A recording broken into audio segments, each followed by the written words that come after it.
Dynamics presents Art Bell, Somewhere in Time. Tonight featuring Coast to Coast AM from March 25th, 1999. From the high desert and the great American Southwest, I bid you all good evening or good morning, as the case may be, across all these many varied time zones, and they are varied from the Tahitian and Hawaiian Islands out west, east to the Caribbean and the U.S. Virgin Islands. Good morning in St. Thomas, south all the way to South America, and north to the pole. And worldwide on the internet, thankyou broadcast.com. This is Coast to Coast AM, and I'm Art Bell, and tonight you are to be graced with the presence of one of our nation's greatest theoretical physicists, Dr. Michio Kaku. I'll tell you more about him in a moment. He is the author of the critically acclaimed and best-selling Hyperspace, as well as Beyond Einstein, Quantum Field Theory, A Modern Introduction, and Introduction to Superstrings. He also has his own weekly radio science program that is nationally syndicated. But tonight, he is ours.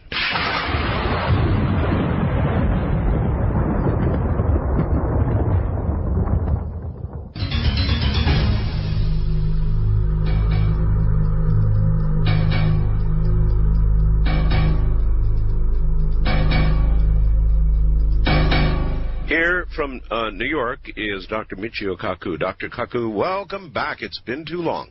Yes, glad to be back on, Art. You know, I said it at the beginning of the program, and I made the analogy of you and the late Dr. Carl Sagan, because you both have the ability in your fields uniquely to explain something that normally could never be explained to a regular person, and yet you're able to somehow get them to understand what you're talking about. Where does that ability come from? Well, you know, I think part of it is that both of us share an enthusiasm. That is, we see the wonders of the universe, and we think that what's out there is so fantastic, so neat, that it really has to be told to as many people as we can possibly reach. And we share that childlike wonder looking at the heavens. For example, 1998 has been a banner year in terms of cosmology and astronomy. And we want to share the fact that in our own Milky Way galaxy, for example, we have now identified a black hole. A black hole right in our own backyard, practically a hop, skip, and a jump away from us. How much of a hop, skip, and a jump? Well, it is about 20,000 light years away. 20,000 So light years. as far as the crow flies, it would take an enormous amount of time for one of our rockets to reach there. Well, we're never going to get there as the crow flies, are we?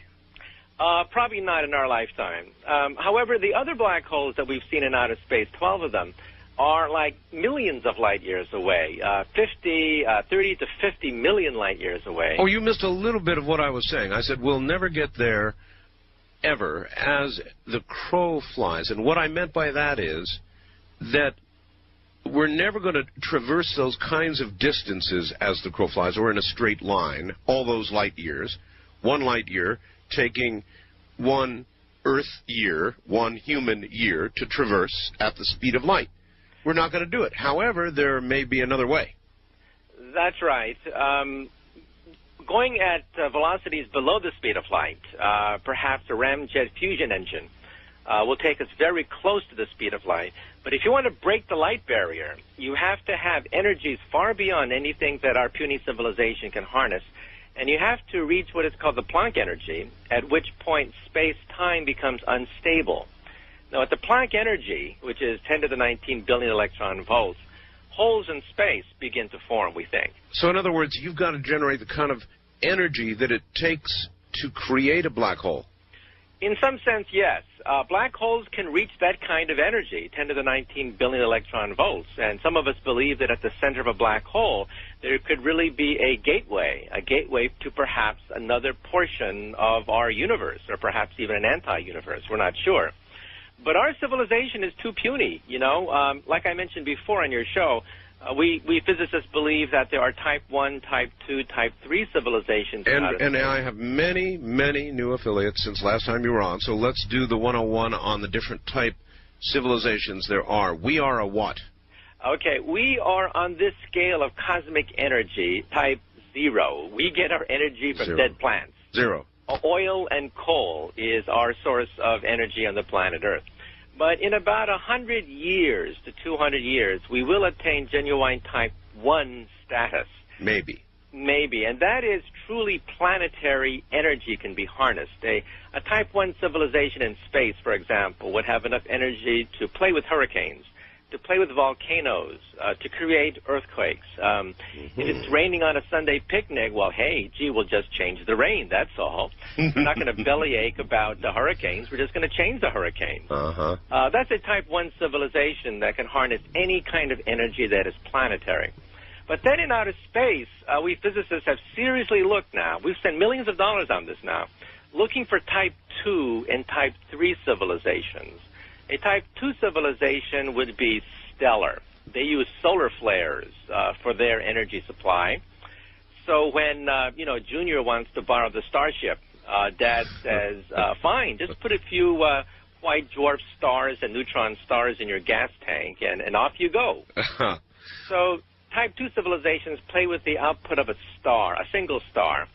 Well, gee, our little single star, by the way, while we're on a type 2, has been having quite a bit of solar flare activity of late. In fact, it's been downright amazing. That's right. Right now we are, of course, helpless against the 11-year sunspot cycle. And, in fact, our astronauts, of course, have to be told ahead of time that they're going into a sunspot cycle. But a type 2 civilization would simply say, hey, let's turn off the sun for a little bit and make sure that there's no disturbance coming from our sun. Turn it off? We'll turn off the energy bursts that come from the sun. And then a type 3 civilization has exhausted the power of just one star, and they are galactic. The recent Star Trek movie that's out, for example, which is the #1 movie in the country, and that's the Federation of Planets, which is a type 2 civilization. And Captain Kirk and Captain Jean-Luc Picard basically deal with, just a few planetary systems in a tiny little sector of the galaxy. And I know who a type 3 is. Type 3 has got to be Q. The Borg. The Borg? The Borg, right. Well, but what about Q? Q is a virtual god, or is he beyond 3? He's beyond 3. See, the Borg eats type 2 civilizations for breakfast. Great. Because they are galactic. They roam across the galaxy, the alpha, the beta, the gamma quadrant, and they pillage wherever they can. Great. And Independence Day with Will Smith is another type 3 civilization, a very savage type civilization like locusts. Did you like that movie? I liked the movie for the special effects. It was really neat watching Los Angeles being blown up. Yeah, it was. The reason I liked the movie, and I thought the second half of it, but the first half of it, when they came to the explanation of, we don't want to bargain, we don't want to negotiate, we don't want to talk to you, all we want to do is kill you. I thought that was pretty right on.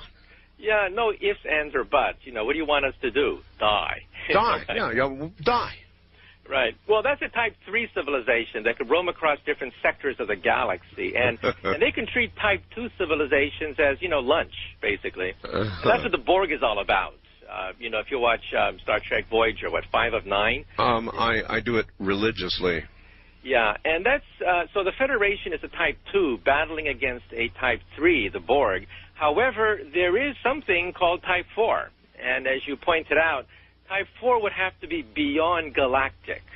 They would have to be able to go between galaxies, and they would essentially have the power of a god at that point, the energy output far beyond the Planck energy. And so space and time is their playground, and that would be the Q. So the Q, for those Star Trek fans who are out there, would be beyond galactic in terms of energy output. Here's a question that could potentially get you in trouble. Yeah? Doctor, is it possible that our creation was the 2-second whim of a Q somewhere? Yes, there has been some speculation among physicists about that fact, that if a civilization attains type 4 status, they would have enough computer power to recreate realities of some sort. And they may simply have a supercomputer with a hard disk, And they may simply want to run simulations like we run simulations in our supercomputers. Like in my computer, I can run simulations of colliding black holes, for example. Well, perhaps the Q may put in his super CD-ROM a simulation of our galaxy, in which case this phone conversation that we're having right now could be simply a simulation in somebody's CD-ROM. No, so we're nothing but SimCity, the build-up portion of SimCity in somebody's video game. That's right. There have been several books about this. I find this rather disturbing. I prefer not to believe that I am simply a thought on somebody's hard disk drive. Well, sure, but if you imagine that there can be a Type 4, a Type Q, I hope there's lots of Star Trek fans, and I trust there are out there, who know who Q is, then you really do have to imagine that as one distinct possibility. That's right. See, before I thought about the Q and Type 4, I would have thought that this would be ridiculous. But energy is for the taking. You know, you wait long enough, and if you grow at 3% gross national product increase per year, sooner or later you will hit Type 1, Type 2, Type 3. It's inevitable unless you blow yourself up. And then beyond galactic is supergalactic, and at that point you will have enough computer power to simulate not just colliding black holes, but to simulate whole realities, in which case it could be very disturbing, but it could be that we are in some sense somebody's hard disk drive playing at the present time. Doctor, when I was 12 years old, I was beginning to get an intense interest in electronics, and I lived at that time in Media, Pennsylvania. And down the street from me lived a physicist who was deeply involved. He explained it to me, and I can only explain it to you as he did to me, in trying to get reactions, like nuclear reactions, from materials other than uranium. That's the work he was doing. What is that theoretically possible? I mean, he would tell me that in the desk in front of you, there is more potential energy if you knew how to unleash it than the world could even handle. That's right. In principle, a tiny bit of matter can be turned into a fabulous amount of energy. That little matter could be uranium, and the energy could be the atomic bomb. This was the man. This was the man who got me my ham license. You know, he taught me. He was my mentor, and I have always wondered about that ever since. Well, if you have antimatter, which, in fact, when I was in high school, I used to play with antimatter, and I photographed antimatter, and I went to the National Science Fair and won grand prize manipulating antimatter. If you have large quantities of antimatter, it will annihilate with ordinary matter. And this is not science fiction. We do this every day with our atom smashers in Switzerland and in Chicago, outside Chicago. Then, yeah, even a small piece of rock on your table would be enough to create the energy of 100 hydrogen bombs. Wow, all right. You can totally annihilate that with antimatter, which is very expensive. It would bankrupt the United States to create antimatter on that scale. But it's doable. It's possible. It's doable. All right, hold on, doctor. Stay right where you are. As a matter of fact, the man's name, I'm sure he's no longer with us, was Dr. Paul Weiss. And he used to spend afternoons with me teaching me theory and code and electronics and giving me little hints of what he did or the kind of work he was doing. That was his name, Dr. Paul Weiss. Wonder if anybody knows him or remembers him. I'm Art Bell. This is Coast to Coast AM. I hear babies cry.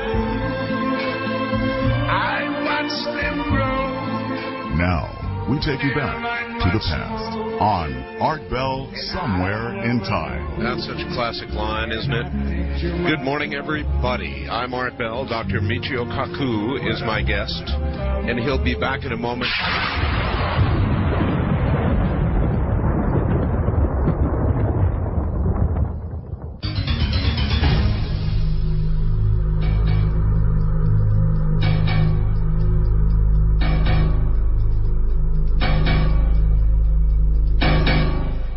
Back now to Dr. Michio Kaku. Doctor, welcome back.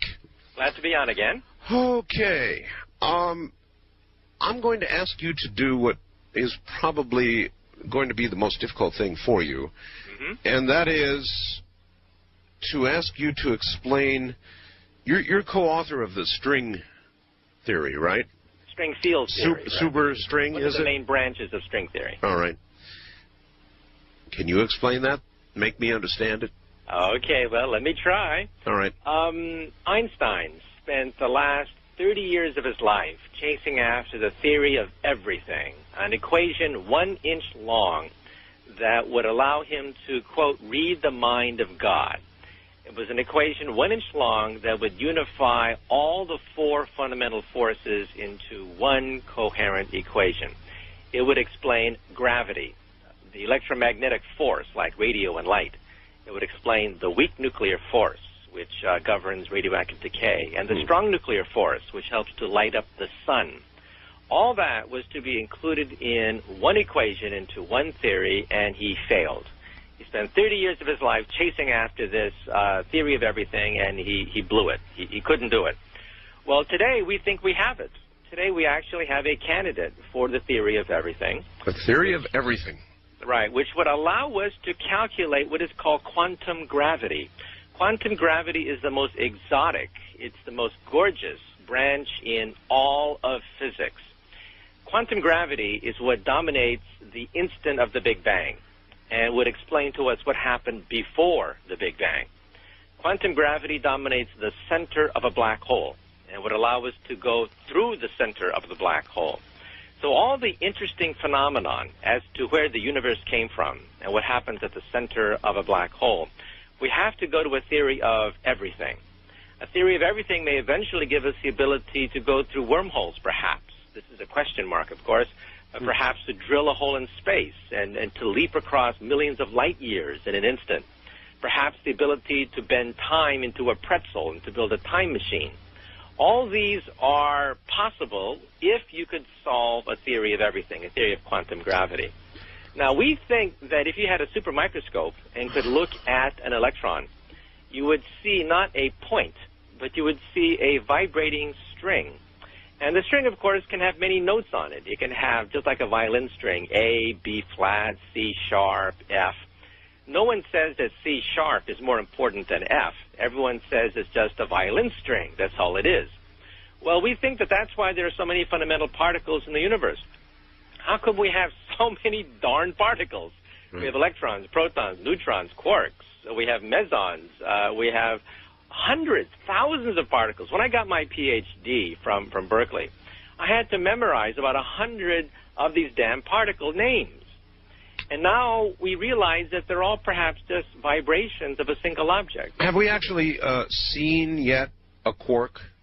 Well, we have not seen a quark because we think the quark is combined or confined inside a proton with glue. The glue is called gluons, and the gluons condense Gluons? to hold the quarks together. And they actually call it gluons? They become gluons, right. The particle of glue that glues the quarks together are called gluons. And it's called the color force because the quarks come in 3 colors. And so this is called quantum chromodynamics, and it is it's the theory of the strong interactions. So we now have a understanding as to why we don't see individual quarks, because they're bound together very tightly by these gluons, which hold the quarks together. Have we seen a gluon? No, but in our atom smashers, we've smashed protons apart, and in the debris, all the debris is consistent with the quark model. Now, the quark model itself is very ugly. You have so many quarks. They occur in many colors, many flavors. We have many gluons. And still we have so many fundamental particles that we cannot believe that the quarks are fundamental. We now believe that the quarks themselves are nothing but musical notes on this superstring. So when the superstring vibrates one way, you get electricity. When it vibrates another way, you get a quark. When it vibrates another way, it turns into light. When it vibrates another way, it turns into a graviton. You're virtually saying that everything is vibration. That's right. Everything is vibration. This is a theory of everything. Oh, you mean so I actually just nailed it? Everything is vibration. That's right. And it's vibrations of what? What is vibrating? The little tiny strings. Now, if this is so simple, then how come Nobel Prizes aren't awarded for this theory? How come we don't get telephone calls from Stockholm? And the reason is because the theory predicts that these strings vibrate in 10-dimensional hyperspace. Now, when that result came out, we physicists, our minds were boggled. We thought that this was science fiction. This is not physics. We believe that our universe is 3 dimensions in space and 1 dimension in time. So string theory for many years was laughed at by many physicists. So then, Doctor, would this field properly be called hyperdimensional physics? That's right. This is hyperspace. This is the ultimate theory. We think that in hyperspace there is enough room to accommodate all the fundamental interactions. Now, we string theorists have the last laugh. Now, all the major Ivy League schools and the major technical schools are scrambling to hire as many string theorists as they can. Harvard now has hired 2 string theorists. Really? Princeton has 3 of them now. Caltech has hired several. They're all Johnny-come-latelys, but they all begin to realize that, hey, this is the only game in town. This could be it. This could be, quote, reading the mind of God. The mind of God could be in hyperspace, in other words, because only in hyperspace do we have enough room to accommodate all 4 fundamental forces into equations that can be compressed to just a few inches. That's what's fantastic. This is what's causing all the shock waves reverberating through the world of physics. The latest incarnation of string theory is called M theory. If you've been reading the New York Times, you know that. What is that? M stands for membranes. We now believe that strings can exist along with membranes in 11 dimensions. So we've now kicked up 1 more dimension. We're up to 11 now. And the people at the Institute for Advanced Study at Princeton are the ones pushing M theory really hard. And there must be at least 500 papers now written on M theory. And so string theory is still the same theory, of course. String theory is now the center of gravity in all of physics. If you want to become a theoretical physicist, if you want to follow in the footsteps of Einstein, you have to learn string theory. And my book is the Bible of string theory. It's called Introduction to Superstrings. It's for 2nd and 3rd year PhD students. But my book is essentially the Bible of superstring theory. And it, of course, is wall-to-wall equations. It's not afternoon reading. I understand. That's why I wrote the book Hyperspace. I wrote the book Hyperspace so that high school kids can really look at this theory and say, oh, my God, this is gorgeous. This is beautiful. This is, quote, the mind of God, as Stephen Hawking likes to say. Stephen Hawking is a very big fan of superstring theory, and he believes that this is it. This could be the theory of everything. Well, when we split the atom, we figured out how to blow things up in a bigger, better way and maybe ultimately destroy ourselves totally. That's right. If we were to come up with this equation, this theory of everything equation, I bet, like everything else, it would have good and evil uses. Yes, but the energy at which this theory manifests itself is the energy of creation. It's the energy of a black hole. It's the energy of a Big Bang. So we are too primitive to play with this theory. You know, when Newton discovered the law of gravity, he could calculate what it would take to jump to the moon. He was the first human who could do that. Right. But the answer was you have to jump 25,000 miles per hour to reach the moon. Right. And what did they have in England in the 1600s? They had horses and carriages that went 5 miles per hour. So he must have cried, realizing that he had a theory, an equation 1 inch long, that would allow him to predict what it would take to manipulate gravity to reach the moon. And he couldn't imagine that one day we would have rocket ships. Well, today we physicists feel like Newton. We have a theory of 10 dimensions, which would allow us to manipulate space, allow us to play with space and time, like the cube, perhaps. Do you? Well, we don't have the energy to do that. Do you actually have the mathematical formula that you believe proves this?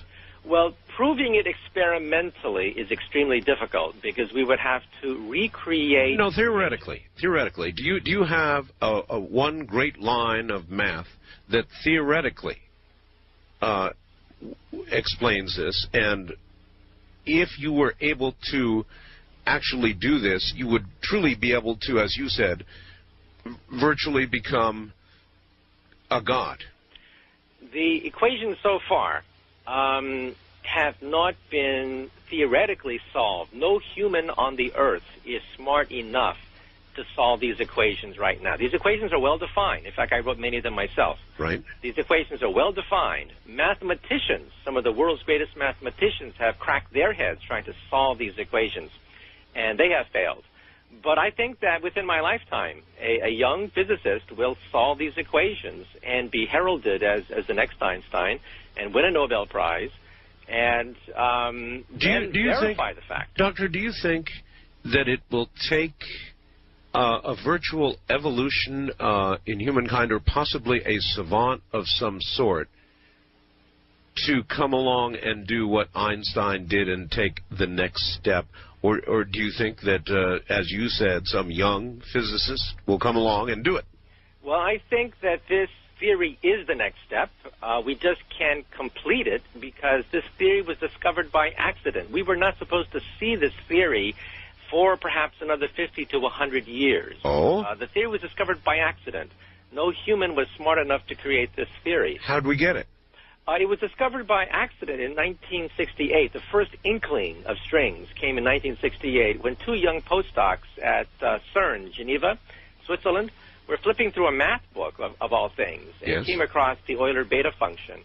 And that rocked the foundations of physics when the first indication that there could be simplicity coming from hyperspace rocked the world of theoretical physics. And then the theory died in the 1970s because no one could believe that the mind of God could be in 10 dimensions. But now, like I said before, it's the dominant theory in theoretical physics. If you look at any physics journal, all the big papers on quantum gravity are now dominated by string theory. It's even worked its way into science fiction, in comic books now. It's such a powerful theory now. In comic books, they even refer to string theory. And I get all sorts of email from science fiction writers who want to incorporate string theory into their latest version of how we will go to the stars via wormholes and stuff like that. So it's worked its way into the mainstream now. And in Stephen Hawking's universe, the 6-part series in PBS, yes, I was in part 6. And in part 6, Ed Witten, who's the leader of the field, and myself explained what this theory is. This is probably the greatest theory ever formulated in the history of humankind, the crowning achievement of 2,000 years of work on the nature of matter and space and time. But we were careful to say that it's not finished yet. We can't solve the equations. We're not smart enough yet. We're not clever enough to solve these equations. But if you want to see what these equations look like, you can go to Amazon.com and see references to my book, Introduction to Superstrings, which have all these equations listed for you. They would definitely be Greek to me, and I suppose most people, but there are a lot of people, I'm sure, who would like to see them. Yeah, but the physical picture behind it is beautiful. The physical picture of little strings creating musical notes, that our bodies are symphonies of strings, that the harmonies of a string are the laws of physics, that physics can be reduced to the harmony of music. That's a fantastic idea. It is, and music, of course, is itself mathematical, is it not? That's right. In fact, the Pythagoreans 2,000 years ago were Greeks who believed that, they figured out the laws of harmony. They thought that the universe must obey these laws of harmony. Well, let me take you way out on a limb, into metaphysics almost. Okay. Are you aware of the work that the Monroe Institute does? No, but go on. Dr. Robert Monroe he's now passed on, a proponent of out-of-body travel, and he was able to induce this state in human beings by playing what he called this hemisync music with these vibratory tones behind it, and they would induce a certain state in a person that would allow them to experience something in the metaphysical. Now, it may well be there's a connection between what the work he was doing and what you're talking about, because it's all vibratory, and he was talking about other dimensions, and you're talking about other dimensions. That's right. In fact, we physicists hate to admit this, but we owe a great debt to the mystics of the turn of the century, who tried to capture higher dimensions and to visualize them. And the techniques they invented back in 1900 or so are still used in mathematics textbooks to visualize higher dimensions, to visualize hypercubes and hyperspheres. You know, when I was a kid, I used to dream that I could leap into the fourth dimension just by jumping up into the sky. Now I realize I can't do that because, you know, again, think of fish in a pond, a fish carp swimming beneath the lily pads in a pond. They think that 2 dimensions is all there is in the universe. Their eyes point to the side of their face. They swim beneath the lily pads. And this shallow pond of theirs, they think, is the universe. That's all there is in the universe. And I used to go to the Japanese tea garden in San Francisco and just spend hours watching the carp swim beneath the lily pads in 2 dimensions.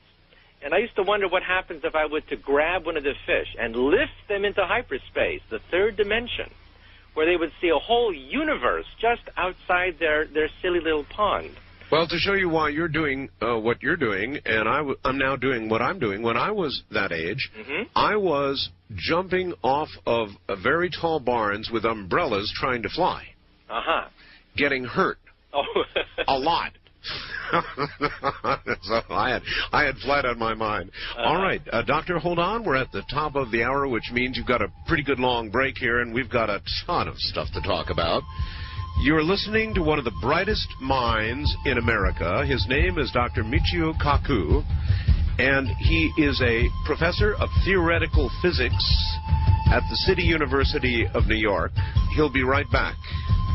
I'm Art Bell, and this, of course, is Coast to Coast AM. In a moment, back to Dr. Kaku.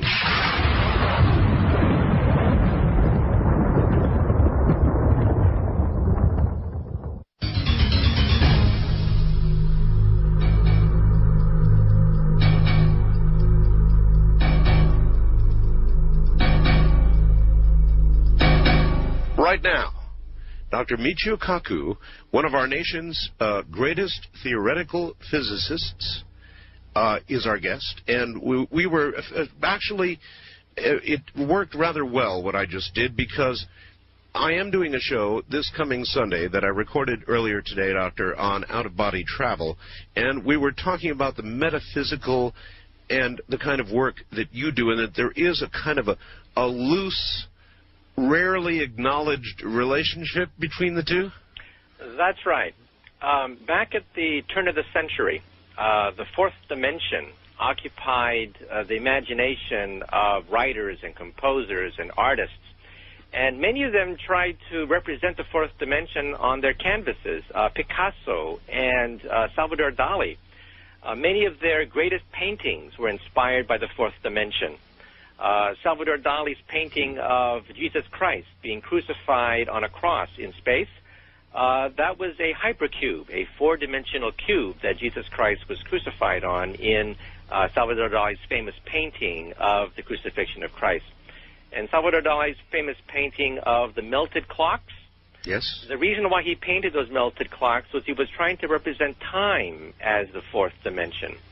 And in the painting, New Descending Staircase, where you see a sequence of the human body walking down a staircase. Oh, yes. New Descending Staircase was also an attempt to represent time as the 4th dimension on canvas. And in Picasso's painting, everyone wonders, why is it that the woman's face, you can see her nose and her eyes and her lips, even if she's facing sideways, all at the same time? Picasso was trying to represent the 4th dimension with these women, because if you are peering down on the pond and look at the fish, you can see the fish in their entirety, the whole fish, all at once, which means that a hyper being looking down on you could see the front and side and back simultaneously. That's what Picasso was trying to do with Cubism. The essence of Cubism is, in fact, the 4th dimension. And so we sometimes forget the tremendous debt that we owe the artists, the mystics, the philosophers at the turn of the century, who tried to grapple with representations of these higher dimensions in their artwork, their music, and in their artistic creations. And we mathematical physicists steal, basically, many of the techniques that they pioneered at the turn of the century in our journals. When we write journals, we use many of the techniques that they pioneered to represent higher dimensions graphically with, and today, of course, we can use PCs and computers, but we owe a lot of debt to the people of the turn of the century who tried to represent the fourth dimension in their art, in their philosophy, and in their work. Do you think, Doctor, that some of what is now in the field of the metaphysical, and there are certain things well documented, things yogis can do that they ought not be able to do, and some psychics and so forth and so on, do you think that there ever will be a scientific explanation for what they can do? That will be when perhaps the theory of everything is upon us. Well, if you can manipulate these higher dimensions at will, if you are looking down on the pond, looking down on the fish in this very, very shallow pond that are swimming in 2 dimensions, you would have the power of a god. That is, you'd be able to lift the fish, make them disappear off the pond, and put them someplace else in the pond. That's teleportation. That's disappearing and reappearing someplace else. To a fish. To a fish, right. To you, of course, it's nothing but lifting a fish in the 3rd dimension. But to a fish, the 3rd dimension is hyperspace. Oh, that's Their right. eyes only look to the side. They can't see up. Up makes no sense if you spent your entire life in a shallow 2-dimensional pond. And if you can imagine, people living on a tabletop, 2-dimensional stick figures living on a tabletop, right, you could peer inside their bodies. Inside their bodies, their guts would be open to you, and you could perform surgery without cutting their skin. Now imagine that, doing surgery without cutting the skin of a person. Imagine taking the meat of an orange without even cutting the shell of the orange. A safe with gold in it would be nothing but a square with little pieces of gold in it that is totally open to you. You can simply reach into the middle of a closed safe and take out the gold. Now, so I'm not saying that there are beings that live in higher dimensions. I'm sure you just gave a cheap thrill to Chase Manhattan. That's right. But if there really were beings that could move in these higher dimensions, that is type 3 people that have harnessed this kind of power, you could walk through walls, you could disappear, reappear, you could look with X-ray vision right into a safe and take out the gold without breaking the safe. Taking out the gold without breaking the safe. You can perform surgery without cutting people's skin. And these are feats, of course, that many mystics claim that they can perform. I would have said it if you had not. Right.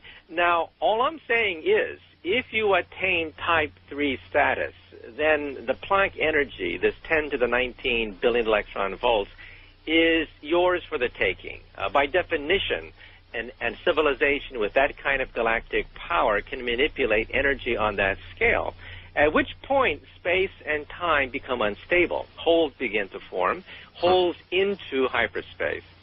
And if you could access that and play with it, then in principle, all the feats that you see talked about, walking through walls, disappearing, performing surgery, would be child's play, the same thing that you could do with a stick figure living on a tabletop, basically. When we talk about this energy that is all around us, this energy that is in space, that is virtually everywhere. That's right. That Nikola Tesla talked of, I think. The 0-point energy, right. 0 point. Are we talking about hyperdimensional energy? Yes and no. When Tesla first came up with the idea that you could extract energy from nothing, energy from the vacuum, right? Yes. People laughed at him, and it never got anywhere. However, now we physicists are seriously looking at these old theories of energy in the vacuum. If you've been reading the science journals, you know that the latest theory of creation is that the universe is expanding and accelerating. The galaxies seem to be moving away from us at ever-increasing expanding velocity. speeds. Now, how did they determine that? Oh, well, if you look into the night sky, the stars you see at night are about 30 to 50 light years away. But if you start to look at galaxies that are farther away, you're looking backwards in time. Because, of course, light travels at a very slow velocity compared to the universe. So you're looking backwards in time. So you can have a snapshot of how fast the universe was expanding when it was very young. So we took photographs of these ancient galaxies that we see in the heavens. We calculated their expansion rate, and we compared it with the expansion rate of our present universe. Yes. And we found that there must be an anti-gravity pushing the galaxies apart. I was about to say, that doesn't make sense to me, because if we imagine a big bang, boom, it's like an explosion where what is blown up moves out very quickly at the instant of the explosion, but then the velocity of these pieces and parts begins to slow, gravity finally pulling them back to the ground. Right, that's what we thought. Think of a balloon, with the surface of the balloon being the universe. So think of fish now that swim on the surface of a balloon, a two-dimensional balloon. All right. The balloon is expanding. And we once thought that the balloon is getting slower and slower in its expansion. But now we find that's not true. We find that you can make a case that the balloon is speeding up, that it's accelerating. And this has thrown physics into a turmoil. The emails are just buzzing with hundreds of messages from different cosmologists saying, oh, my God, what's happening here? And the conclusion is that the vacuum of Tesla may have an energy associated with it, which pushes the galaxies away. This is anti-gravity. Now, anti-gravity was not supposed to exist. Things fall down. They don't fall up, right? I mean, I've never seen anything fall up. However, anti-gravity is a very weak force, but it seems to be pushing the galaxies farther and farther away from each other. Well, then why can't we prove that at a macro level? And when I say macro, I mean our sun, our planets, if what you are suggesting is so, should slowly be repelling from each other, should they not? Yeah, it's a very tiny force. The force is called the cosmological constant, and we're trying to get an exact bead on it. We're trying to measure it. And it's a very small force, and it's only measurable on cosmological distances. You're not going to see, in other words, it would happen even inside the solar system. But on a galactic scale, between galaxies, you would see this as a very powerful force, because there's lots of vacuum between the galaxies. Between the galaxies, it's pretty empty. And there's lots of energy in this emptiness. Even emptiness has energy associated with it, which is Tesla's original idea, reincarnated on a cosmological universal scale now. And so between galaxies, there's lots of nothingness. There's lots of vacuum. Therefore, there's lots of energy pushing these galaxies apart. But in our solar system, there's not much vacuum.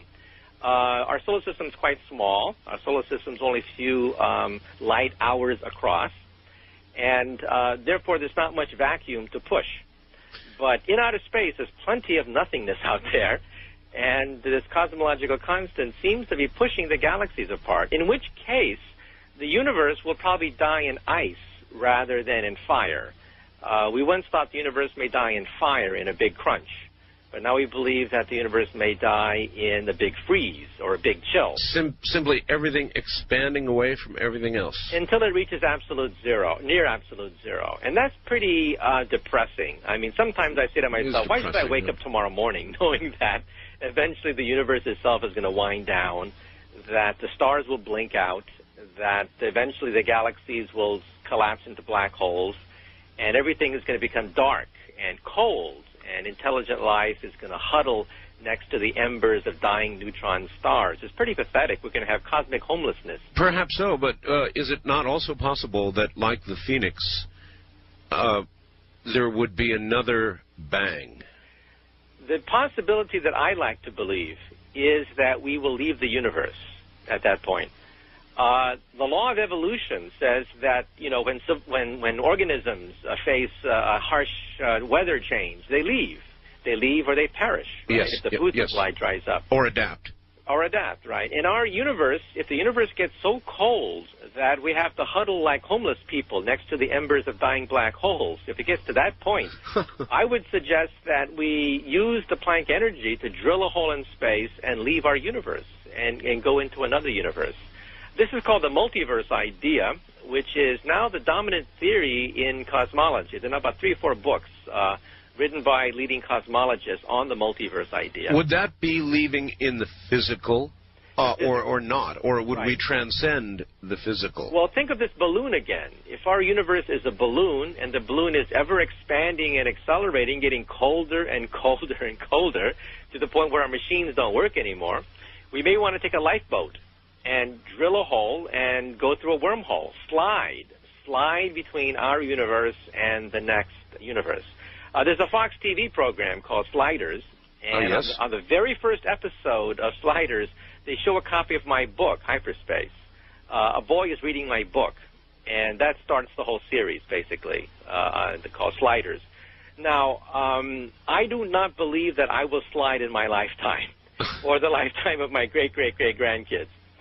But it is conceivable that billions of years from now, when we do attain, let's say, Type 3 status, or Type 4 perhaps, we will see the universe dying, and we will be very much tempted to build machines which will allow us to slide to the next bubble. Now, we better put the caveat in here that we never got to when you gave the explanation of the various levels of civilizations, and that caveat was, in past shows we've talked about it, you said, percentage-wise, Type 0 civilizations, i.e. us, very rarely make it to be Type 1 civilizations after discovery of element 92.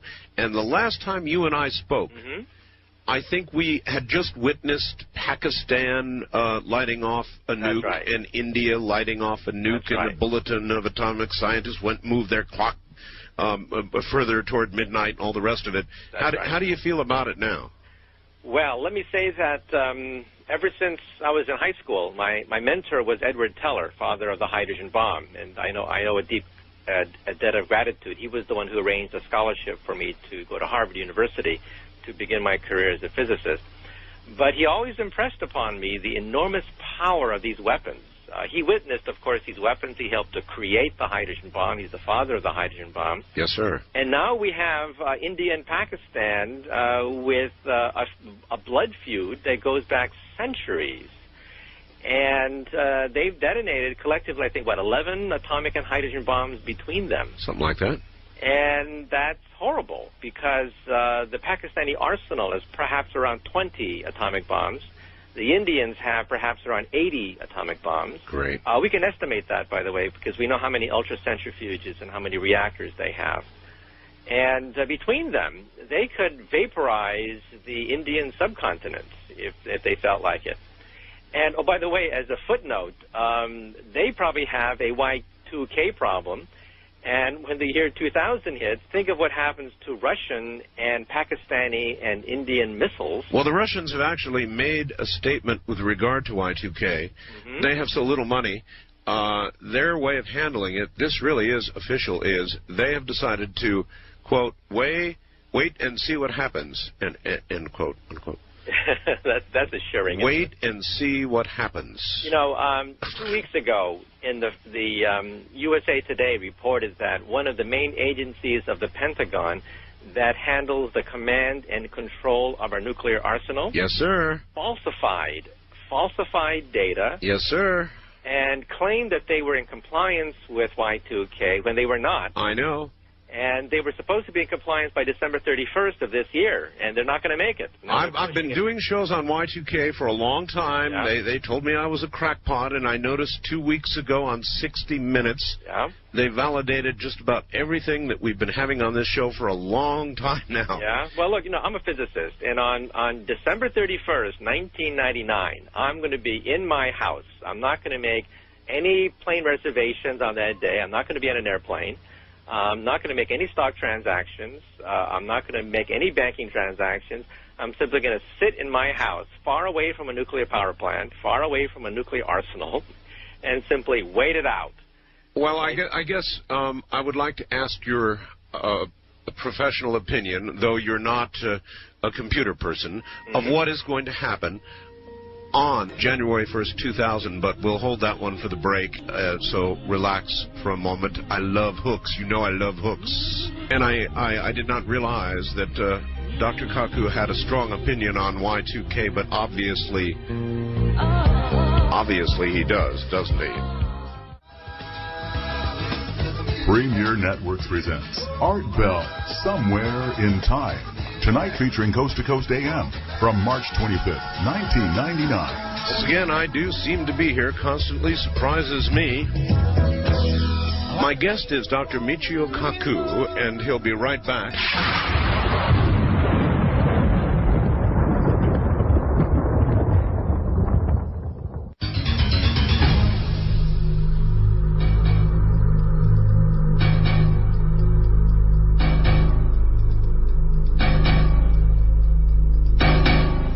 right, here we go again. Dr. Kaku, Y2K. Now, I'm really interested in what you think about this. I have had people like Gary North, Ed Jordan, and a variety of others, and we'll have more. And the majority of them seem to think several things. One, it's way too late. And no matter what we do, we cannot prevent what is going to occur. That there are tens of thousands or hundreds or even millions of embedded chips that cannot be fixed in time, that even if you had as many programmers as you could gather, there would not be enough time to rewrite all the code. We are interconnected computer-wise across this nation, in fact, across the globe, really, and that even if we did a pretty good job here in the U.S., the rest of the world would crash us, and there will be a depression, there will be horrible things. What do you think? Well, I think for the most part, because billions of dollars are being thrown at this problem, that much of the problem will be alleviated. However, and this is the big however, it only takes a small percent of the computers to fail to bring down whole networks. Now, let me explain. I live in New York. In fact, I live next to Wall Street. In fact, I can even see Wall Street from my window right now. Can you really? Yeah, I live not that far from Wall Street. And I talk to friends of mine who program big banking programs in Wall Street. And they tell me that they're hired for a week or 2 weeks, and they add a small little tentacle to a huge computer program, and then they're fired because they go on to the next project. Right. And after 20, 30 years, you begin to get an octopus with thousands of these little tentacles created by programmers who are hired for 2 weeks, do their job, and then they're fired. Yes. Each little tentacle, in turn, can have a Y2K problem associated with it. Well, why don't they change it? Because anyone who tampers with the octopus could perhaps accidentally crash the whole system and cause hundreds of billions of dollars in trading losses. And nobody wants to be responsible for that. That's right. Nobody wants to be responsible for a crash, so they simply live with this octopus. Now, the way to change the problem is to, of course, duplicate the octopus. That is, make a copy of it, turn the clock forward to the year 2000 and see whether it crashes or not. But that costs money to do something like this. Now, in Sweden, we had the first crash of a nuclear power plant that took place this past summer, in fact. One of their software programs made a reference to the year 2000, didn't know what to do, so it simply shut down. So we had the first shutdown of a nuclear power plant already this summer. Nobody told me that. Yeah, and as a consequence, a second Swedish utility got very nervous, and so it deliberately set its clock forward to 1999, right. And sure enough, its nuclear power plant would have crashed if it had simply waited to 1999. So this is the first example of a nuclear power plant that fortunately did not melt down, but simply just shut down as a consequence of hitting a reference, not the year 2000, but a reference to the year 2000. And so my point of view is that in the main, we're going to get 99% of these bugs eliminated. We're spending billions of dollars on them, but only a few percent are necessary to bring down very critical systems. Well, and then there's one other aspect. As well as we may be doing, which may not be good enough, the rest of the world has not yet really even begun. That's right. That's where I think the real danger is. I think in the United States, we're going to see cripplings of certain major networks. Which ones, we don't know for sure. But I think in Russia, and I think in other areas of the world where they simply don't have the cash to duplicate their octopuses and run the program by setting the clock forward. That's the only way to do it, really. And they also have embedded chips in their watches and in their refrigerators and what have you, that they're going to have the same kind of problem, except they're not throwing billions of dollars at this problem. So I think in the rest of the world, you're not going to have a 99% compliance. You're going to have maybe a 50% compliance because they simply don't have the money. Well, do you know that on any given night, the Prime Minister of Great Britain said this, billions and billions, if not trillions of dollars, flash across the world in trades. Now, if the rest of the world is not ready, if the Japanese stock market, if the Chinese, the Hong Kong stock market, the rest of them, the British, the French, the Germans, if they're not ready, and we are, it won't make a whole lot of difference, will it? Yeah, that's the danger. Many of my friends who work with supercomputers, right, they kind of laugh at the Y2K problem. But then I mentioned to them that everything's connected via the Internet. And if one system goes down, it's like the power grid. Remember blackouts when one little squirrel knocks out one power line, then it brings down an entire city. Like San Francisco got knocked out the other day, and they said that couldn't happen. Yeah, all of San Francisco got knocked out. I know. And it's because we're so connected that one thing trips the next. And that's why this problem, I think, has been underestimated. I think there's too much poo-pooing going on. So do I. Doctor, here's something I want to understand, and maybe you can help me with the power grid. I always thought that the power grid, as we understand it, existed so that if one little area lost power, it could draw power from another area. And it existed so that, like watertight doors in a submarine, if one compartment flooded, the door would slam shut, preventing the sinking and the death of all involved as you implode at crush depth. So in other words, it was supposed to stop this cascade of events. But we've had several examples in the western U.S. of exactly the opposite. One little tiny problem in Idaho in some little substation somewhere taking down the western third of U.S., Canada, and Mexico. Yeah, because the system actually operates slightly differently. One of my friends works for a power company and explained to me that if there's a power outage in one area, you don't want to inconvenience a few thousand people. So they draw power from the neighboring area.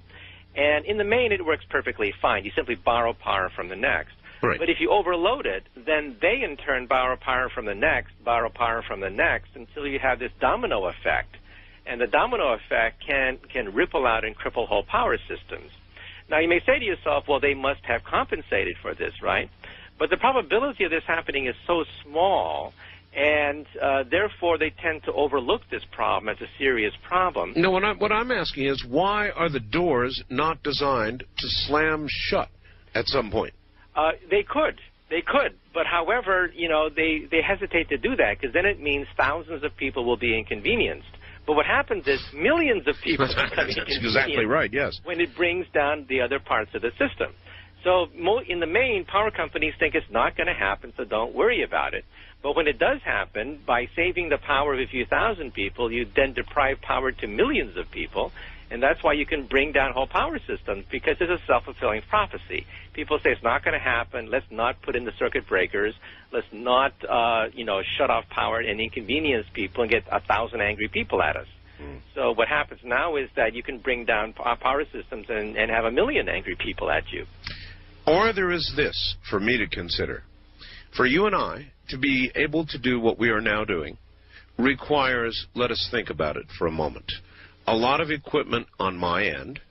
It requires a KU band uplink that goes to a KU band satellite, comes back down in Oregon, is mixed and matched, sent back up on another KU band satellite, which goes to New Jersey, which then sends it up to a great big satellite, which sends it down to all the radio stations. And we require what else? Telephones. It's a talk show. Got to have phones, right? Right. Got to have power, right? So I asked Gary North, what are the odds of my being, what would you suggest to me on January 1st, 2000? There was a long pause, and he said, about a month's vacation. Well, we'll see. I'm going to ride out that day myself. Like I said, I'm not going to be on any airplane. I'm not going to make any banking transaction. But I am dependent on all of those things performing flawlessly. That's right. To get from here to there. Not just one system, but you're talking about hundreds of subsystems working flawlessly. The Internet that carries me internationally? All Satellites. of it. All of it. Relays. Fiber optics. On and on. Right. And on, the Internet. That's right. All of that. It must all work for me to get from here to there. So stay out of airplanes, yes, but I'm really expecting something somewhat worse than that, and apparently you are too. Well, it's the unknown that we don't know. At the present time, I don't think anyone can say with confidence precisely what's going to happen, because it's a race against time. You know, at least in the States, we're throwing billions of dollars at the problem, but inevitably we're going to overlook a few problems here, a few embedded chips there, and inevitably some of the systems are going to be brought down. I think a few critical systems, I'm not sure which ones, are going to go down, and around the world, a large number of critical systems could go down. And all of this is going to occur as people are probably celebrating bringing in the millennium with lots of champagne, and they're going to be partying like crazy, and midnight is going to come, and poof. That's right. So hold your hat.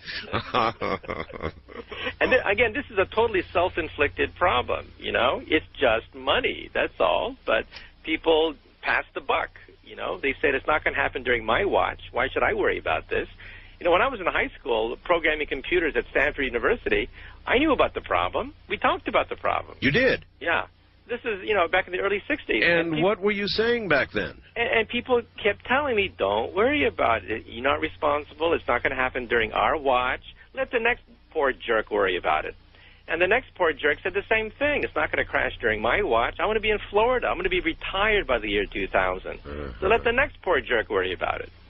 And so everyone passed the buck, saying that, yes, we know about this problem. We've written about it. But, hey, look, I'm not responsible. It'll take people off my job to work on the Y2K. Let my successor, let him sweat about it. I wonder if we're going to have the modern version of the Salem witch hunts. Well, I think there are going to be a lot of responsible people. You know, I live in Manhattan, where we have the bridges that are falling apart, the Brooklyn Bridge, the Manhattan Bridge. Yes. But every mayor of New York says, well, the bridges are not going to fall during my watch. Let me just put a little Band-Aid on it and let the next poor mayor, the next poor jerk worry about it. And that's how we get into these problems. There's no responsibility. No one is responsible for the Y2K problem. All right. You said earlier that a lot of the things that we imagine for thousands of years, hundreds or thousands of years into the future, right, we can't do now because we don't have the computer power for it or the brain power, and yet computer power and speed is, I forget, doubling every 18 months or That's something right. Moore's like law. that. You know, faster and faster and faster. Storage is increasing exponentially. It's amazing. Everything is getting cheaper. You can't possibly buy a computer today. But around 2020, though, it could collapse. Around 2020, I wouldn't bet on Silicon Valley after 2020. It could become a rust belt after 2020. Why? Because silicon cannot be etched at the molecular level. We're going to have transistors the size of molecules by then, and silicon is not stable at that level. So Silicon Valley could become a rust belt. By 2015, they're going to see real serious problems etching transistors, you know, billions of them in an area the size of your fingernail, and they're going to be unstable. And by 2020, the age of silicon will end, just like the age of vacuum tubes. And what will begin? Well, this is the wild card. We may have to go to a new generation of computers, optical computers that compute on laser beams, quantum dots that compute on individual electrons, DNA computers that compute on DNA molecules, protein computers, and the ultimate computer is the quantum computer, which does not yet exist. But, you know, in the year 2020, you may see a homeless person with a tin cup selling pencils that look suspiciously like Bill Gates. Because the age of silicon, the laws of physics say the age of silicon must end, just like the age of vacuum tubes ended. Yeah. So Moore's law may begin to break down in 20 years. All right. What about consciousness, intelligence? Mm-hmm. In other words, as we get faster, as storage increases, at some point, is it possible, I'm asking you very godlike questions, but is it not possible that a computer will attain what we know to be consciousness, self-awareness? Okay, well, in my book, Visions, I have a whole chapter on the next 50 years of computers. In fact, the next 100 years of computers. Now, our brain computes at about 500 trillion bytes per second. As you listen to this radio station, your brain is computing at 500 trillion bytes per second. So the next time your boss, by the way, thinks that you're not performing that well, you tell your boss you're calculating at 500 trillion bytes per second.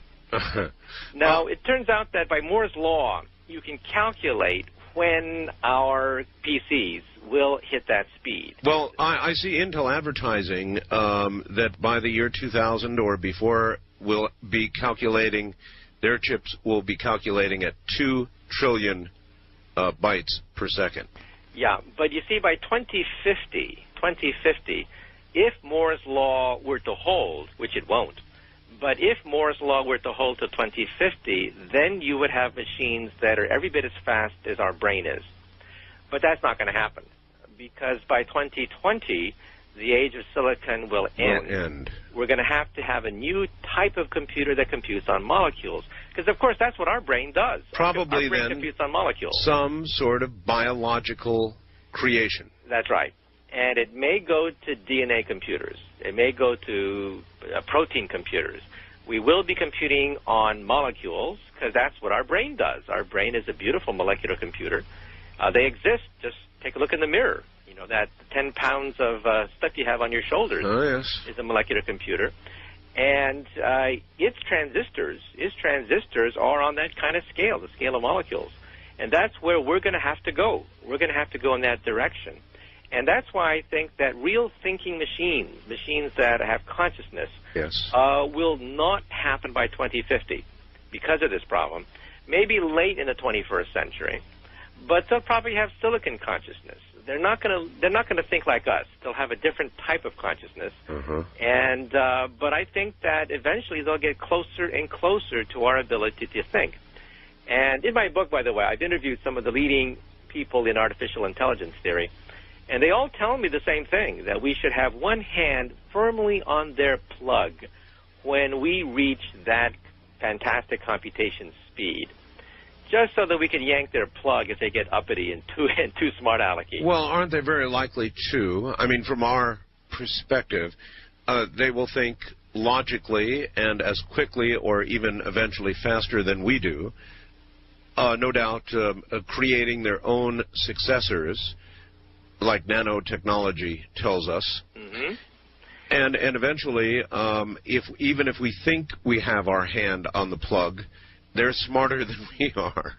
That's right. So now, this is for the 22nd century now. We should approach this very tenuously, shouldn't we? Right. In the 22nd century now, when we do have optical computers or quantum computers that can compute at the molecular level and have machines that are every bit as fast as us, some computer scientists are not worried about this because they claim that we will merge with them, that we are creating the next successor, a homo superior, basically, is what we are creating.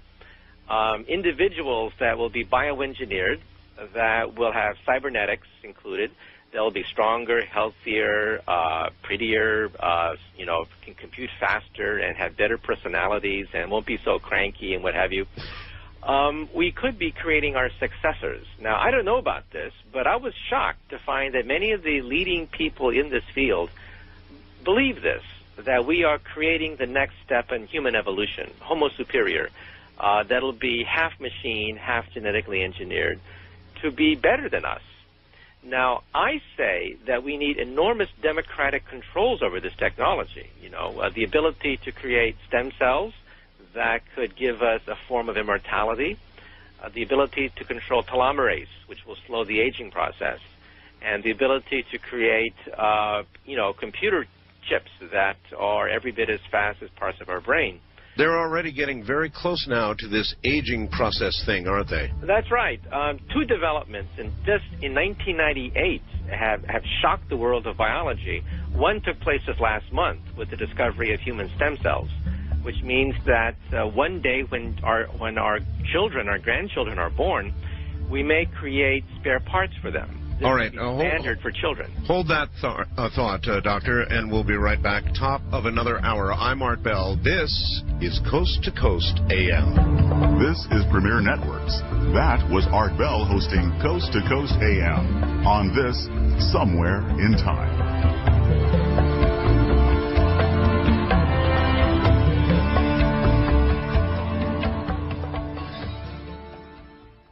Anybody out there want to live forever?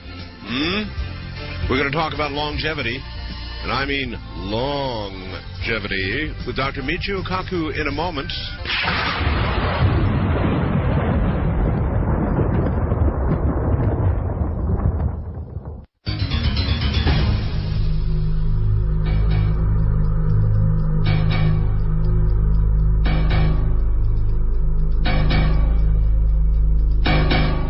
Back now to Dr. Michio Kaku. Dr. Kaku, there have been recent... First of all, what are stem cells, please? Okay, stem cells are the mother of all cells. They are cells that can reproduce and create practically any organ of the body. So they are the most elusive of all cells.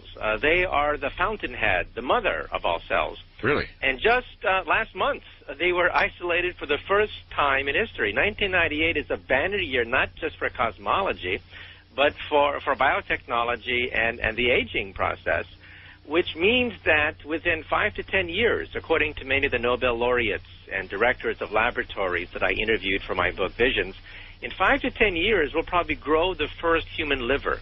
Really? The liver is not that complicated. It's just a few tissues. There are about 200 tissues that make up the human body. The liver is not that complicated on that scale.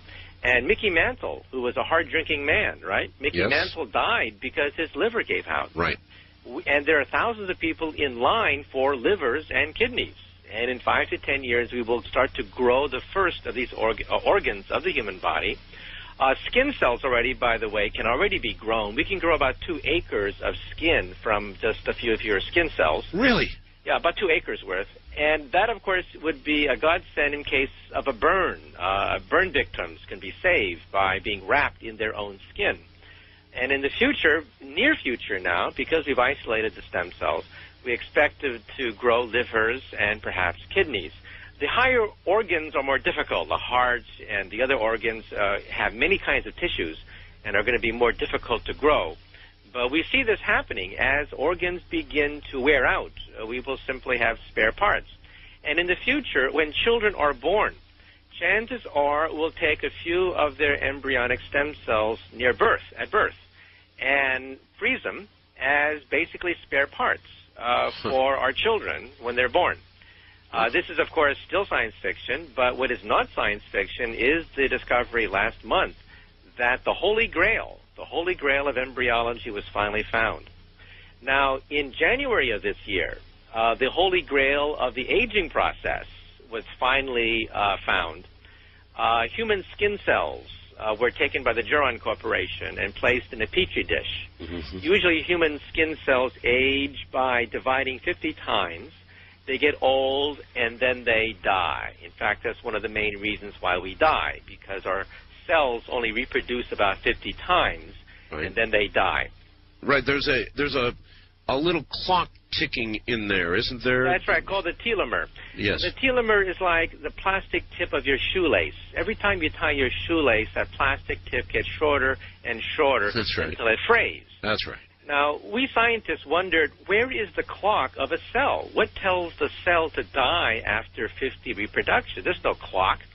But then we began to realize that at the ends of chromosomes are like your shoelace. And the plastic tip at the end of your shoelace is the telomere. And the telomere gets shorter and shorter and shorter every time the cell divides until it hits 50. When it hits 50, then the cell begins to fall apart and die. We took telomerase, which alters the shortening of the telomeres, hit human skin cells with telomerase, and stopped the aging process cold. Again, this is not with animal cells. We're not talking about insects. We're talking about human cells in a petri dish. They've divided 90 times And just like the ever-ready bunny, yes. they just keep on going. Okay. Isn't the ultimate answer, I mean, cancer, what is cancer? Cancer is the out-of-control, continuous growth of cells, multiplication of cells, out of control until it finally chokes everything out and kills you. That's right, via a tumor.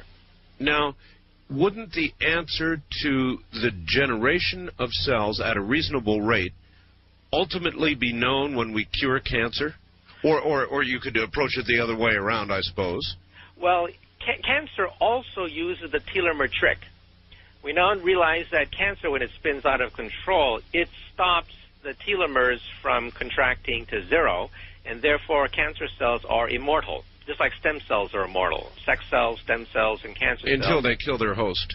Until they kill their host, right. And they're basically immortal. Yes. However, if you can fine-tune telomerase, in other words, we just did this this past January. It's a very new technology. If we can fine-tune it so that in the future we take a cocktail of telomerase, different kinds of telomerase for different organs of the body, and plus there are probably other enzymes, other age genes that affect the human body. We found 3 age genes so far. 3 of them have been discovered. 2 of them speed up the aging process, and one of them, the gene for telomerase, stops the aging process, at least in certain cells. And one of the genes which speeds up the aging process is for progeria. You've probably seen pictures of children that die of old age. I have, yes. These are pictures published in the National Enquirer. These right. children look like plucked birds. They lose all their hair. They have the features of a bird. Their teeth fall out. They die of a heart attack by the time they hit puberty. That is the gene called progeria, which also accelerates the aging process. It shortens the telomeres real fast. So we now realize that these telomeres are involved with either speeding up or stopping the aging process. Cancer stops the aging process cold, while progeria accelerates the aging process. Now, if you can fine-tune this, and this is the key, if you can locate all the age genes and fine-tune it, in the future, our children may take a cocktail of telomerase when they hit 25 or 30 and decide to cruise at 25 or 30 for 20, 30, 50 more years. That is now conceivable. It was inconceivable last year. It is now conceivable that our children will have a technology by which all the age genes have been unraveled by the Human Genome Project, and we will fine-tune it. They will take a cocktail of this substance and slow down the aging process and cruise at the age of 25 for another 25, 30 years. Now, there's something to be jealous of. That's right. It may not be for us, but it may be for our children. And again, this technology is growing so fast that it's hard to make any predictions. But in my book, I say flatly that, hey, this is now a working model of the fountain of youth. This is not the fountain of youth. You should not buy stock in this company thinking you're going to become a millionaire and live forever. But it is now a working model by which we can begin to extract other genes for the aging process. But very much like our discussion with regard to computers a little while ago, shouldn't we approach this rather cautiously? We are approaching 6 billion people now on the planet. Right, were we to slow down the aging process and therefore the process of dying by that amount or more without proper birth control, and so far we certainly are not controlling ourselves there. In my book, Visions, I interviewed the people at the United Nations, their best computer projections. Yes. They figured that by 2100, the population of the Earth could begin to seal off and stabilize at about around what? 11 billion. 11. Double the current population. And the reason for that is that the world's greatest contraceptive is prosperity. As soon as nations become prosperous, peasants no longer want to have 12 children, of which 6 die in childbirth, yes, of which 2 become their Social Security when they age, yes, and 2 of them take over the family business and 1 goes to war. Yes. When they become middle class, they want to have 2 kids, and they want to have 2 cars. They want to have MTV. They want to have vacations. And who needs 12 kids? So all absolutely true. Absolutely true, but they want TVs, they want VCRs, they want a couple of cars in the garage, they want a nice house. They want hamburgers, they want refrigerators. They want all of that stuff. All of which is going to drain the resources of the planet. Yes, sir. Now, let me explain. In Europe, the population, in fact, is actually shrinking. The birth rate has to be 2.1 children per woman in order to keep a steady state. In Italy, Germany, Sweden, Japan, Singapore, we are seeing negative growth rates. Their population is actually contracting rather violently. And the same thing in the United States. If it wasn't for immigration, the United States population would also contract, as women have fewer than 2.1 children. And Italy, which is a Catholic country, has one of the smallest birth rates in all of Europe. And a lot of disobedience, I guess, huh? That's right.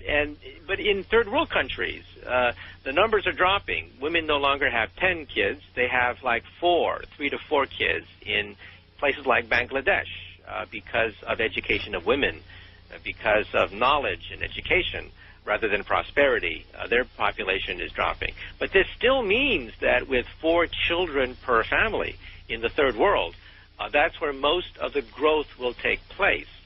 Now, this means that if China, for example, has a huge middle-class population, there's enough room for them. There's no problem with that. Yeah. The problem is that if they all want to live like Hollywood movie stars... Or even the average American.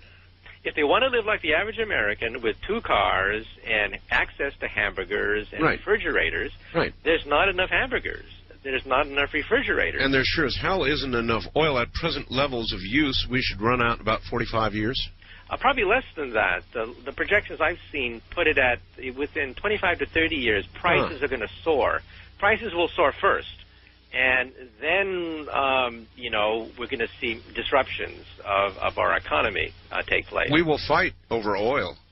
Right. However, that's why I think that solar hydrogen will be the energy of choice within the next 20 to 30 years.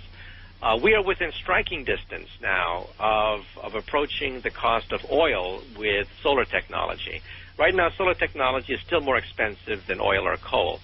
But within 10, 20 years, as oil prices slowly begin to rise, right now, of course, oil is dirt cheap. There's an oil glut right now.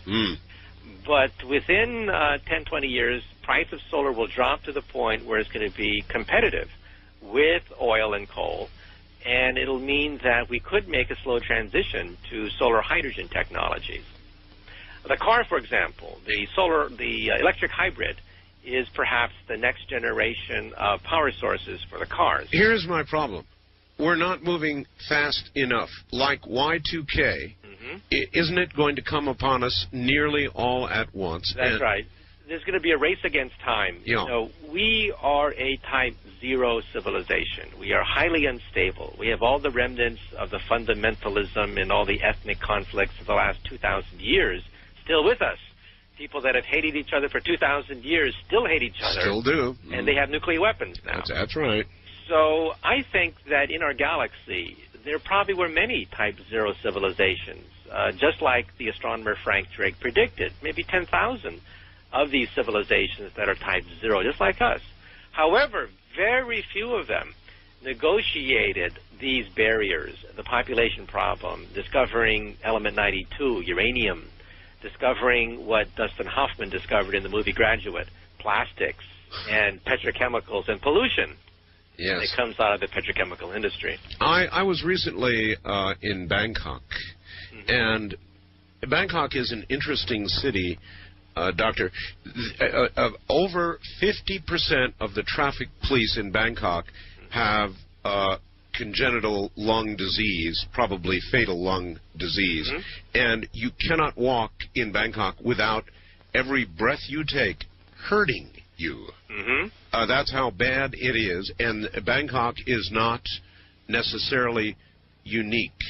Yeah, I was in Bangkok actually myself about 3 months ago. I was keynoting a conference about the 21st century in Bangkok. Then you saw some of it. It's horrible. Yeah. And you see the economic crisis there. Oh, yes. And you see really the worst of what could happen if things spiral out of control. And that could happen on a planetary basis. not just in Bangkok, but for the Earth. If we get too cocky, and if we don't realize that the Earth is finite, and there could be a lot of, dead type zero civilizations out there in space. If we go into space and visit other planets, we may find other planets whose atmosphere is radioactive and whose atmosphere is just full of hydrocarbons and pollution. And maybe that's why we can't pick their signals up with our radio telescopes. Because there aren't any. Because many of them, very few, reach type 1. See, once you reach type 1, and that's where we're headed, once you reach type 1, if you successfully reach type 1 civilization, then you become planetary.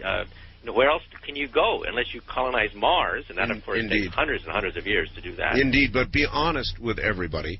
What are the actual odds that we will become type 1? Okay, well, first of all, we physicists think that we are maybe 100, 200 years away from being type 1, if we can survive. Right. You see the beginning of English, the language of type 1. The Internet is a type 1 telephone system. That's what the Internet basically is all about. Yes.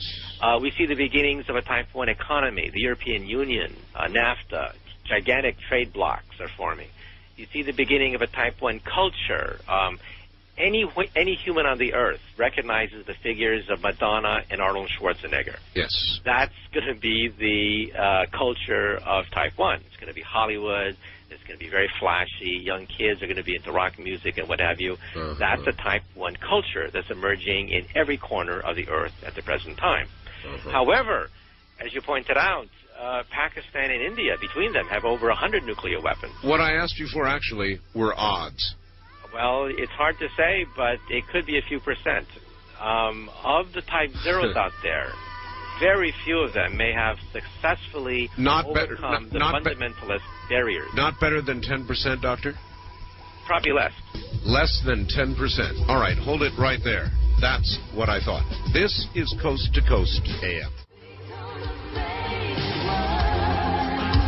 You're listening to Art Bell, Somewhere in Time. Tonight featuring Coast to Coast AM from the 25th of March, 1999. It is indeed, and my guest is Dr. Michio Kaku, one of our nation's premier theoretical physicists. He teaches at the City University of New York, and he'll be right back.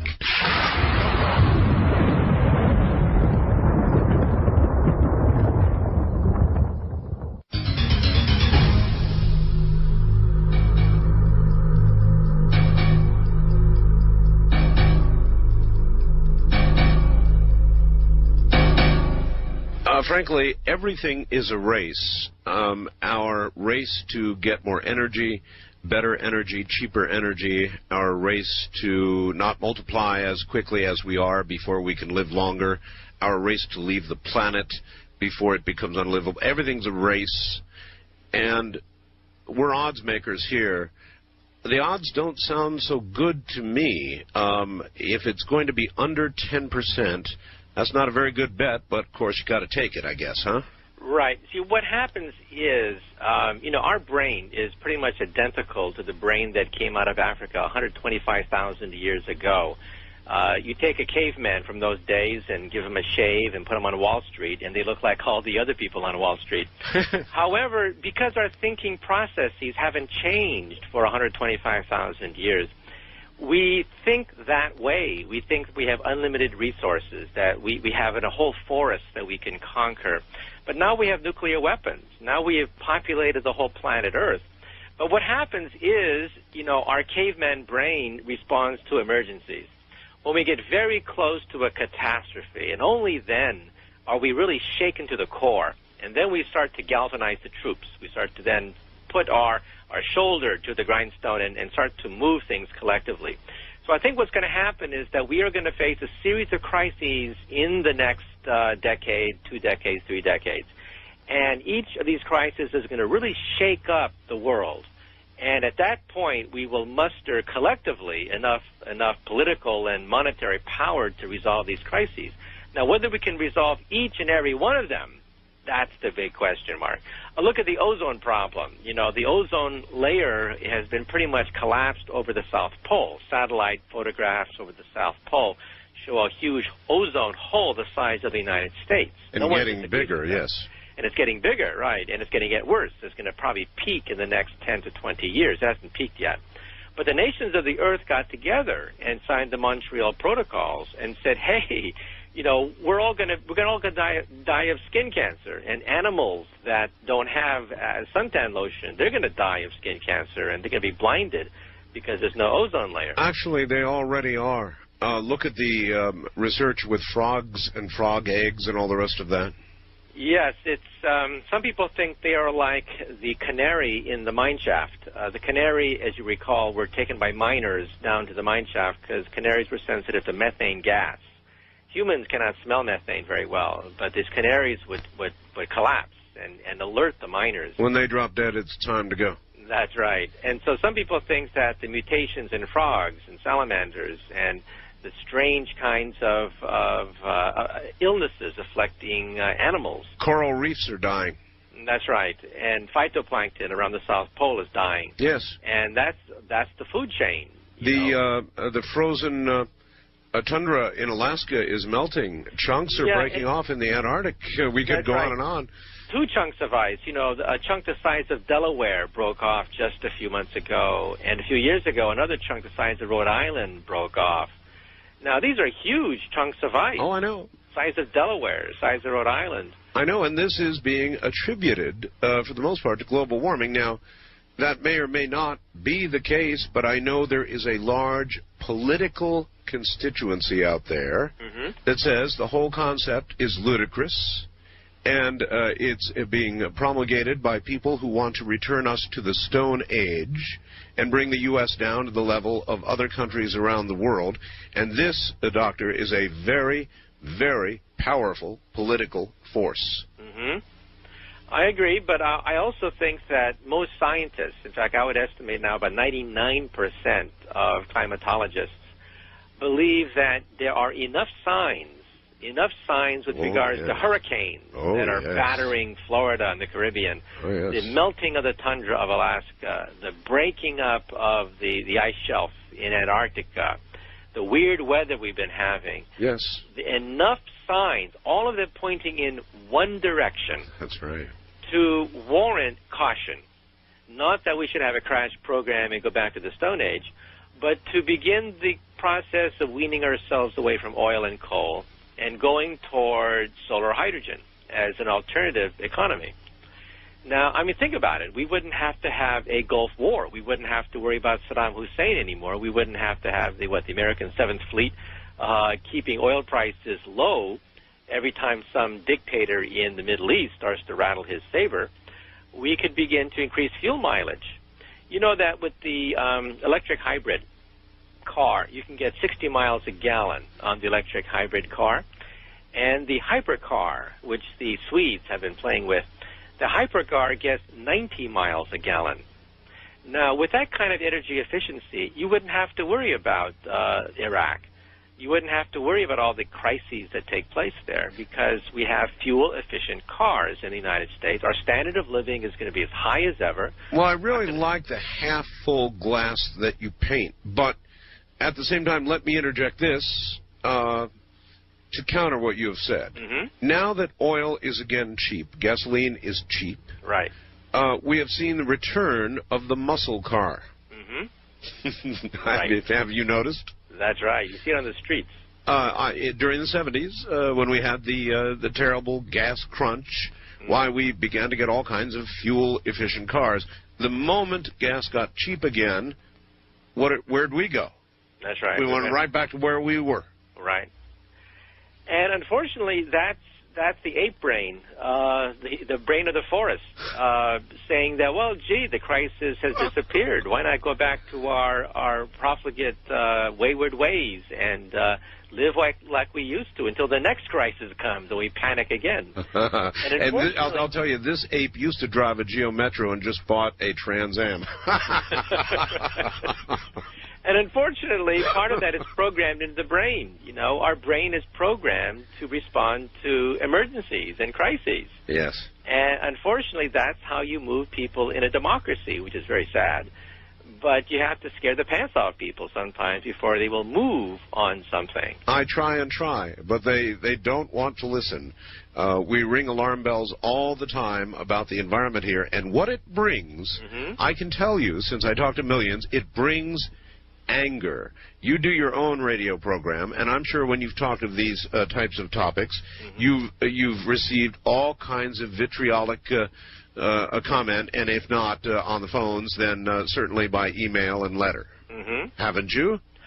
Yes, but I also realize that I have the weight of scientific evidence behind me. I mean, there are any number of Nobel laureates, any number of climatologists that will back everything that I say. Oh, I know, but I never said politics had a thing to do with science. Right.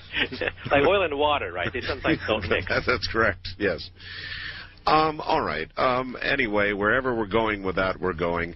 I just wonder, again, playing the odds, even though you're an optimist, you've got to be honest with people. It's less than 10% and maybe only a very few percent that will ever go from type 0 to type 1.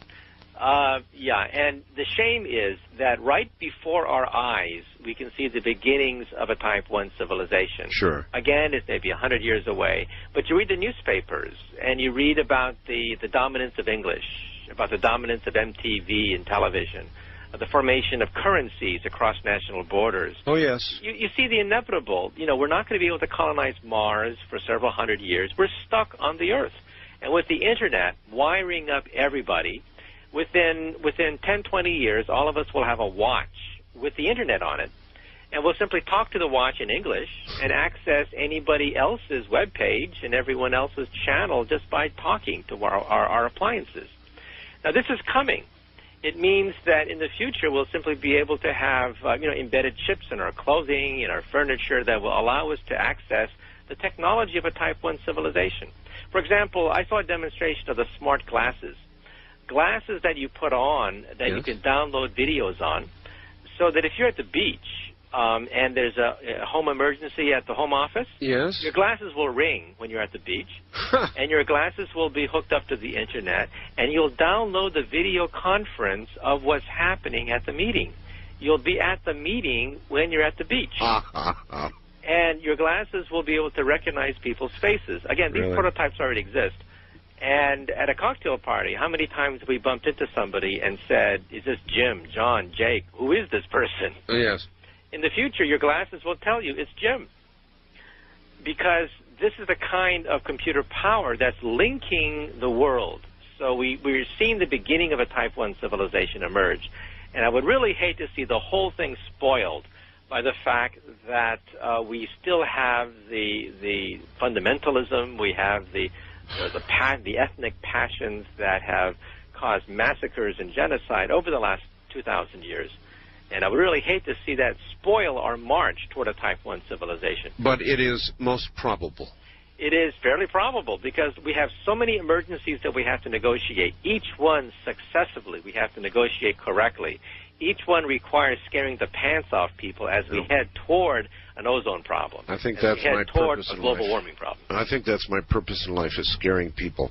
Listen, Endeavour just came back to Earth after attaching our part of the brand new, spanking new $100 billion space station, our part to the Russian part.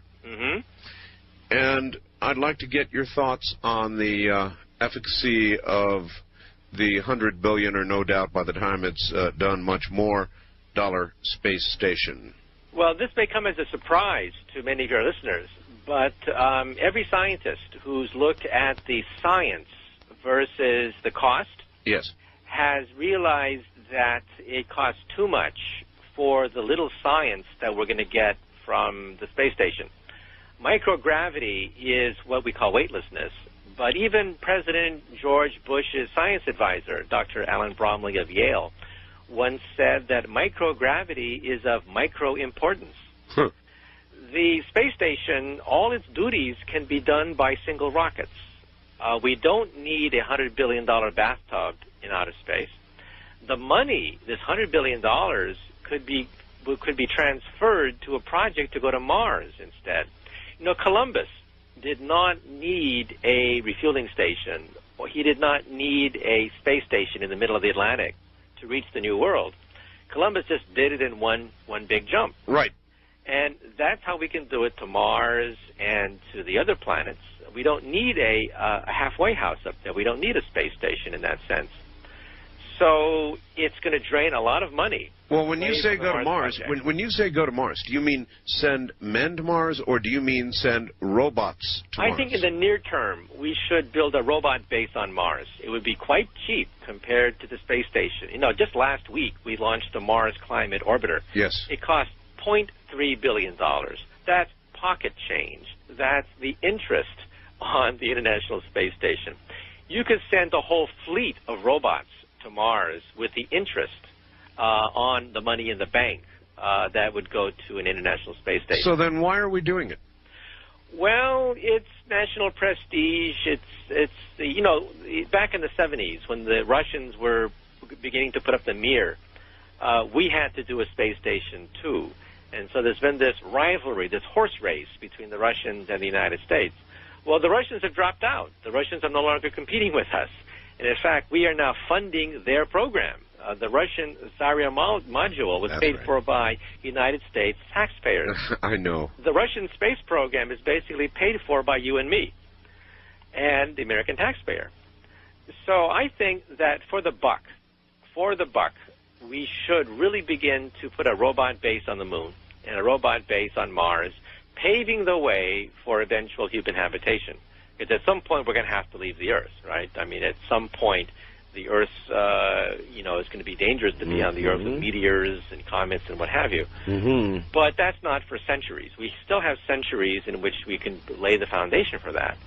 But in the meantime, I think that we're spending too much money on the International Space Station when every scientific body, including the National Academy of Sciences, which advises the United States Congress, every scientific body has said that dollar for dollar, we could better spend the money by simply going to the moon, going to Mars, going to Jupiter with robots, rather than building this bathtub in outer space. And what are they going to do up there? Wave at us. All the experiments that are done up there could be done with single rockets for a fraction of the cost. Well, I mean, that really is a very good question. What are they going to do up there? Well, you know, the space shuttle, for example, all the space shuttle does is it launches commercial satellites. But as you know, we could launch commercial satellites with single rockets. Sure. We don't need a space shuttle to do that. Well, they do other little experiments and grow things and make crystals and do stuff like that. Right, but that also can be done with single rockets. We can also, with a fraction of the cost, do experiments on crystals with single rockets. The point here is that the Cold War is over. We don't have to win the propaganda race with the Russians. We won. We scored the touchdown. We don't have to always have these space spectaculars with humans waving at us from outer space, because that costs a lot of money. The NASA space budget is only $14 billion. And that money, large amounts of that is going to be diverted for the space station, because it's going to cost upwards of $100 billion. And the robotic colonization of Mars, each mission costs about $0.1 to $0.3 billion. So dollar for dollar, we could be paving the way for the exploration of Mars, while here we are building an International Space Station that's only 200 miles above the Earth. I mean, think about that. It's only a hop, skip, and a jump directly above the Earth. Mars is an interesting place. Mars apparently once had an atmosphere and once had water. That's right. Our Viking has photographed riverbeds and ocean beds. Is that now a fairly conclusive piece of knowledge? That's right. I have beautiful photographs of the floodplains. They look very much like the Mississippi River Delta. I can't let the good doctor get away without asking about UFOs. Doctor, there is overwhelming evidence that things are flying in our skies that are unidentified. There's no question about it. Even if you eliminate all of the obvious hoaxes and the misinterpretations and the swamp gas and all the rest of it, there's been some serious study at major universities lately that's begun to say, hey, look, we had better study what's going on because it appears something is going on. What do you say? What do you say? Well, in fact, I interviewed the scientist at Stanford University who was one of the co-directors of the study, the first in the Condon report. Yes, sir. And he eliminated many of the hoaxes and many of the swamp gases, many of the radar echoes, and he had a handful of cases where you had airline pilots and people of reputable reputation with multiple sightings, not just one person with one flying saucer, but many people seeing the same object, with the same characteristics. Absolutely. Now, I was a little bit disappointed with the report because the conclusion was that we should simply study these objects. My attitude is to propose propulsion systems, to propose mechanisms by which these objects can manipulate, their trajectories and do things that are quite fantastic. And my personal point of view is that magnetism is probably the leading choice for a propulsion system, but it would have to be monopoles rather than dipoles. A dipole simply spins like a compass needle. Sure. And you don't want your flying saucer to simply flop over like a bug upside down. You want it to hover. And monopoles have never been seen. If you take a magnet and smash it in half, you get a north pole and a south pole. No matter how many times you smash it in half. Doctor, we are running out of time. I've got to leave an hour early. I absolutely am going to have you back again soon. There's nobody like Dr. Michio Kaku. And so, again, all I can do is thank you, my friend, and say we'll get together again soon. Okay, my pleasure. Good night. Okay. There you go, folks. What a show, huh? I've got about 3 days of biz to take care of, and I'll be back Monday night, Tuesday morning. Good night.